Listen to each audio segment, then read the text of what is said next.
Hello there. Welcome to my visual essay. I am Pat Sankhavaram, a traveler with a passion for both famous and lesser known destinations. I have a deep love for history and archaeology. Here, I share the stories of the road less traveled, about remote places filled with culture and beauty that I hope you would visit and enjoy these places as much as I did. Join me as we explore a remote village called Amrutapura, which thrived in the 12th century in Karnataka, a southern state of India. This hidden gem was built during the Hoysala period, a very well-known dynasty in Indian history. But where is this Amritapura? It is in the Chikmagalur district in Karnataka in South India. It is about 5 hours drive from Bangalore to the west.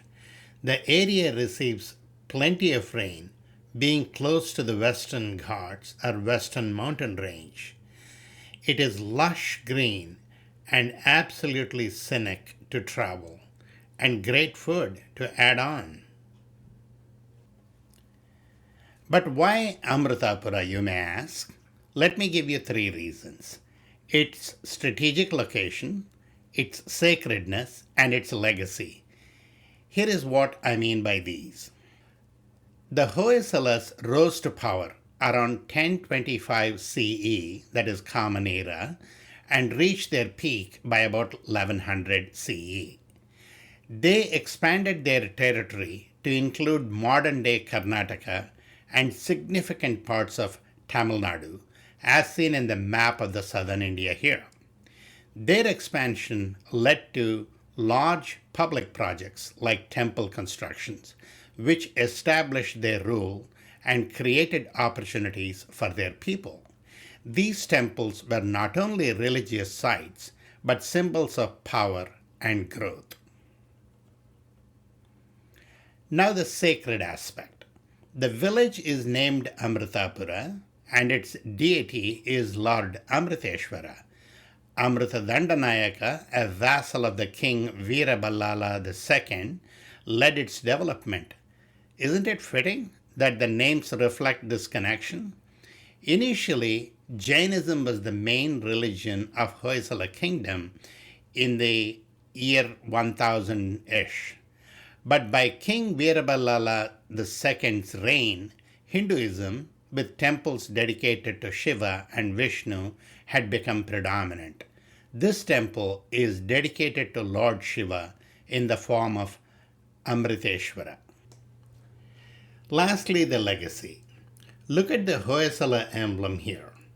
It shows Sala, the founder of the Hoysala dynasty, slaying a lion, symbolizing power. This temple stands as a testament to the architectural brilliance of Hoysalas and King Veeraballala's grand vision brought to life by Amrutadandanayaka. Its cultural and religious significance has been extended through generations, cherished and preserved by the local community. This temple legacy isn't just architecture, it is a vibrant symbol of pride and historical continuity that captivates all who. History enthusiasts, pause here to check out this detailed visual. It is worth a closer look when you can. Building the temple was no small feat.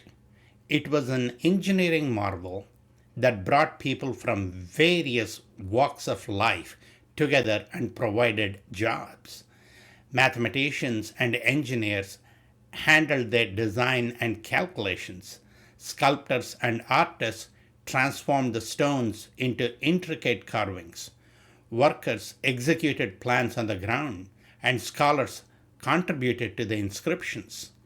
Priests added religious, astrological, and astronomical perspectives. This was detailed planning, resource management, and leadership at its finest. Two well-known examples of Hoysala architecture are Beluru and Halebedu temples, which are World Heritage Sites not far from Amrutapura. These temples feature two notable elements: finely carved rounded pillars and star-shaped or stellate or octagonal foundation layout. We'll see these elements reflected in the Amritapura temple. For those who are curious about stellate style of the Hoysala period, I recommend checking out the Parlor Talkies YouTube video on this topic as shown here, and I have also included the reference at the end. Before we step inside, let's look at the temple's pillars and architecture. The world-famous pillars from this period are sometimes misrepresented online, attributed to mysterious or non-human origins. That is simply not true. These are masterpieces carved out by talented sculptors of that time. Made of soapstone, also called chloritic schist, these pillars were shaped when the stone was soft but hardened over time. The sculptors took advantage of this to craft incredible designs. If you want to dig deeper, research from Geo Institute provides valuable insights, and I have included it in the reference slide at the end. The temple layout is another hallmark of Hoysala structure. While most temples have a prominent star-shaped foundation, Amritapura's star pattern is subtler. But if you trace its foundation, you will see that it follows the stellate pattern. Enough background. Let's head to the temple. As we approach, we are greeted by stunning, massive stone motifs along the compound wall, giving us a glimpse of what is to come. The compound, which I estimated spans over 5 acres, is partially enclosed by a wall. Standing before us is the magnificent temple, gracefully weathered by time. The front showcases grand, repeating gopura structures or tower designs at its base. A smaller temple sits to the left. The priest is casually browsing his phone in the late afternoon sun. As you walk around the temple, you see niches adorned with beautiful sculptures of Hindu gods, as you see here. However, some have blanks, waiting to be completed, of a work in progress that halted indefinitely in time. This could have happened due to a change in managing overseer, political conditions resulting in restriction in finances, or any number of reasons. Projects halt all the time from time immemorial due to a variety of reasons, and this is no exception.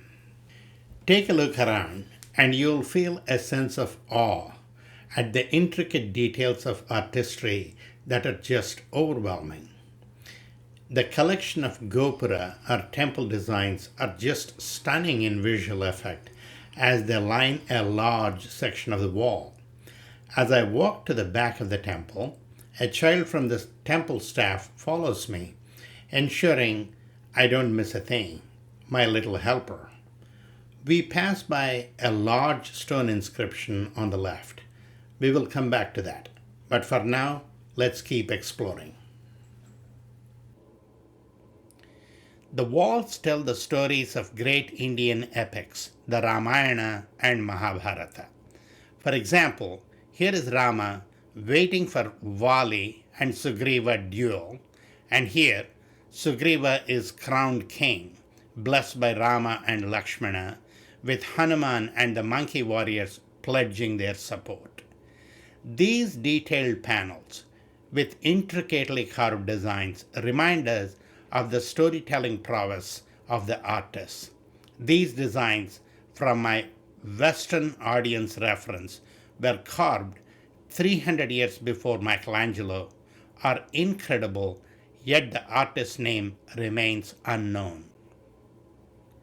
My cousin Udi, whose actual name is Uday Kumar, is a well-known name in Karnataka inscription stone circles, shared these stories with me. Udi and his colleagues, with the support from the Mythic Society, have worked tirelessly to restore and document such inscriptions around Bangalore. Their work is inspiring, and I have included links to their page at the end for you to explore. This particular inscription, which Uday is showing me, is from 1198 CE, details the temple's construction by Amrutapura and lists his generous donations to the temple.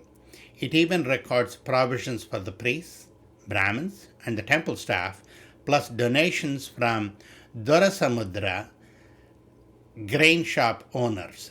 Dorasamudra used to be Hoysala capital at that time. It credits the Jain poet Jannaya for composing the inscription, Nakkana for carving it, and Malloja as the master sculptor.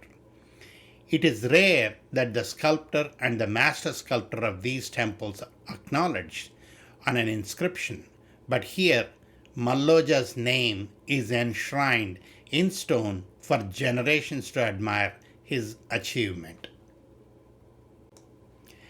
There is also a much later 1547 CE inscription detailing a land grant by a Muslim patron, Alik Khan Sahib. This shows how patrons from different backgrounds contributed to such places. The inscription highlights themes that could spark discussions about everything from astronomy and mathematics to poetry, mythology, architecture, and more. Now let us step inside temple's Sabha Mantapa or Ranga Mantapa. Sabha means gathering and Mantapa means a pillared stage in Sanskrit. Ranga refers to performances.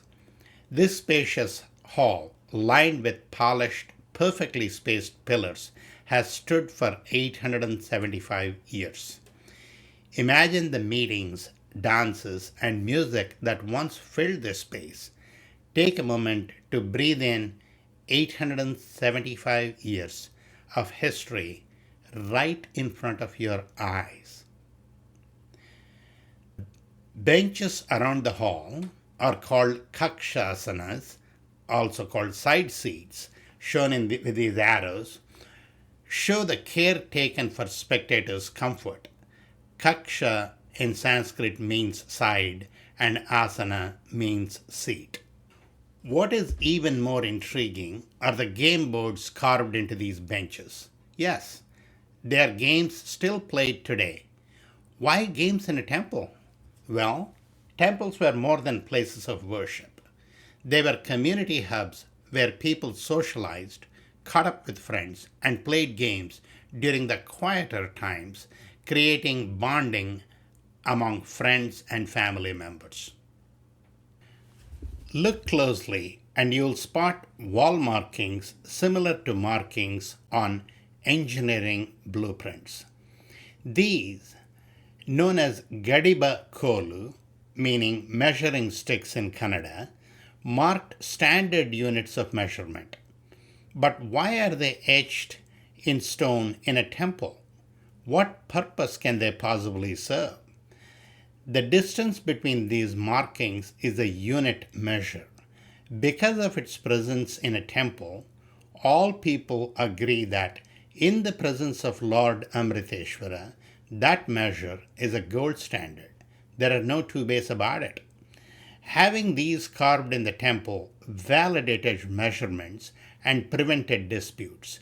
This unit was used in temple constructions, building lakes, measuring farming fields, etc. It is yet another example of the temple's multifaceted role beyond worship. To your right in the temple compound, you will see another ruined structure. You walk into the building and immediately realize that it once served as a lodging for travelers, complete with a kitchen and rooms for guests. Picture a traveler staying in the night, eagerly waiting to watch a renowned dancer perform the next day. The temple offered a boarding and lodging facility for the travelers. As we step outside, we bid farewell to this magnificent temple and its treasures. A temple we know was a place of worship, a performance center, a formal meeting place, a relaxation center, a governance guide that housed boarding and lodging facility for its people. Truly a multifunctional and multifaceted facility. The Amriteshwara temple, with its rich history and artistry, leaves you with awe and newfound knowledge. I hope you'll make time to visit this beautiful place in the scenic Chikmagaluru district near Shivamogga, Karnataka. Safe travels and enjoy.